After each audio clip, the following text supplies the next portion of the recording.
Well, meanwhile, a wave of anti-immigrant protests and attacks in South Africa have triggered alleged cyber attacks. The coordinated hacktivist retaliation campaign known as #OP South Africa has apparently been reported in some sectors. Well, joining us to tell us more about these attacks is Loiso Boyce, cybersecurity expert and CEO at Claro 4. Good to have you, and thank you very much for coming in this afternoon. Unlike your traditional cyber criminals who normally hack systems for financial gain, you are seeing hacktivists that are beginning to operate purely motivated by social and political motives in this particular instance. So talk to us about what hacktivist activity are you seeing and how is this compromising our security?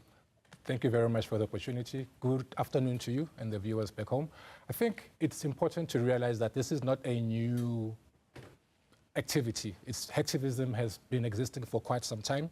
Some of the more famous groups known are the hacker group called Anonymous. They are quite well known and they operate at a global level. So depending on what issue they feel is close to them, they will then take that up. Now, being I'll call them a mother body for lack of a better term. I'll call them a mother body. There are subsidiaries of hacker groups based on location, approach that then crop up, like gangs, teams, things like that. In this particular instance, there's a specific group called NALSEC from Nigeria that have claimed some of these hacks. We know that they've claimed to have hacked the South African Civil Aviation Authority. They claim to have hacked SASA. They claim to have hacked Department of Correctional Services. However, South Africa's been getting hacked for quite some time now. So I'm not discounting what is happening, but we've been here before. But these are national key points. I mean, you say correctional services, you're saying civil aviation, you're saying SASA, that is the social grant network for the country. Which specific technical vulnerabilities, as you say, that South Africa has been hacked for ages, is South Africa currently experiencing in terms of its architecture to make us a prime target for hacktivists? What you're asking about, the technical term is what we would call attack vectors. So we're asking, how are they getting in? Most cyber threats, whether it's through hacktivism, regardless where you are globally, happen through identity compromise. So somebody gets my genuine details and logs in with my details, so they get access to the system. Sometimes it's just weak credentials. Could be as simple as passwords not up to date. Sometimes it is a concerted effort, as per, I think this is where you're going, when it's this serious. Yes, we do get somebody in the basement who will then get lucky because we did not do an update. However, when it comes to things like this, nation states sometimes do get involved. So if there is not a coordinated attack, response from a national level, where we know that every municipality, every government department at least has cybersecurity people employed within those departments. So we're lacking even at that level. So before we can even say to you, we are struggling because of X, Y, Z, we have not had the time, the skills, nor the budgets to look at these environments, to look at where the gaps are. Could it be, I mean, I'm just thinking here, you'll tell me that an official, might even be a junior official with a laptop, could have weak credentials. Yes. And that could be the vector that the hacktivists could use. When this official eventually gets back to the office, plugs into the network, then they are able to gain access to the server and the entire framework. I'd like to answer your question in two parts. First part will be direct. Yes, that happens quite a lot, where somebody is compromised, and then because that machine is compromised, people then get broader access into the network. Yes. The challenge that we have is if we are not updating your software, we are moving into an AI age where what was considered a complex attack 12, 24 months ago can now happen just like that.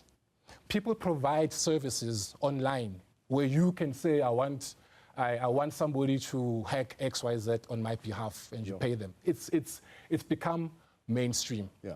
Now, you mentioned an individual government official.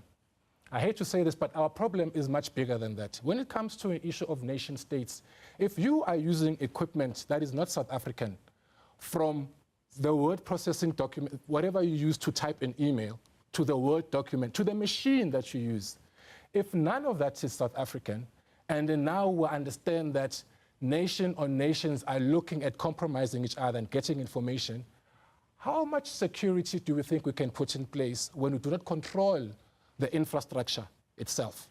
That's a deep conversation. Let's talk about how first world countries are doing it. So in other words, I mean, I always, for example, ask myself, well, we know how it came about, but for example, the United States president doesn't use the normal social media network to communicate. He uses his own, right? Correct. Is that how first world countries operate when it comes to this? So I need to avoid getting using conspiracy theories and stick to what I can prove and show. I'm just making that point. Yeah. What do the first world countries do? Right now, we have a situation where there was a ban on AI hardware, certain chips that the US said NVIDIA could not ship to China. Why? They're citing national security. There's countries in Europe, I don't want to mention it in case I mentioned the wrong one, but country in Europe that has banned Teams from being used, Microsoft Teams from being used by government departments. If you are on the good books with whoever you're getting the technology from, then by all means, you're not going to have a problem. But first world countries tend to control the infrastructure, the hardware, and the software.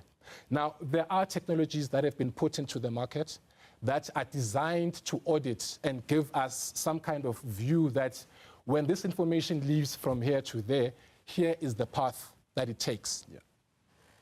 Even those tools are not South African. So if the tools we are trying to monitor are not South African, and the auditing tools and monitoring tools we are using are also South African, and that the hardware you are using to monitor is not South African, I'm not sure how much control we have as a country over our digital sovereignty. Yeah.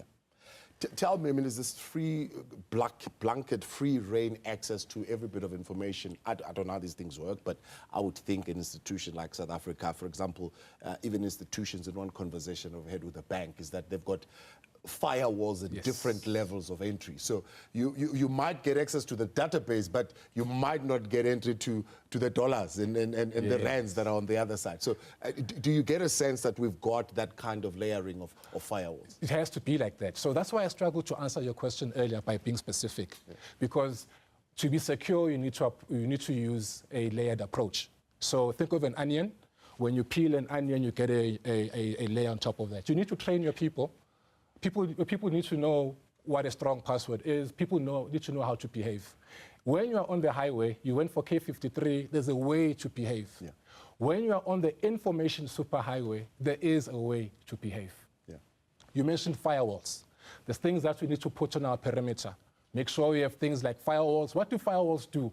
Firewalls, they sit on your perimeter and they grant access to the internet. They control which parts of your environment have access to the internet. I am simplifying this to make it as simple as possible, so the technical people, please forgive me. Yeah. Essentially, it's what says you can come in, but when you come in, you can only go here. Right. When you come in, you can only look at this. Yeah. Firewalls do things like that. Right. But then there's application security that you need to look at. Yeah. If you are developing your own applications, you need to make sure that from the time you design the application, the code that you are putting in to design it. When you're customizing things, it needs to be secure by design. So we spoke about training people.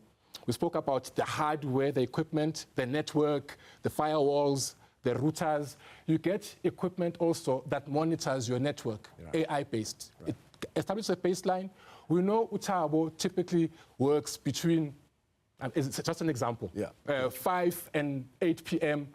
On a Saturday, and he's in the production space. Why is Utabo's machine now logged into procurement and downloading documents from procurement, whether it's Tuesday or Wednesday or what, it doesn't matter. But typically, it is not normal behavior. It then sends an alert. Guys, please look at this. Right. So these are things that you need to be putting in place to make sure that you are secure. A lot of reforms. That at technical level, of course, we don't even get into the regulatory space. Oof. That also needs a whole lot of attention. But I suppose a wake-up call that says there needs to be some proactive defense of the systems in the country. Loyiso Boyce, appreciate your time. Thanks so much for coming on. Right, let's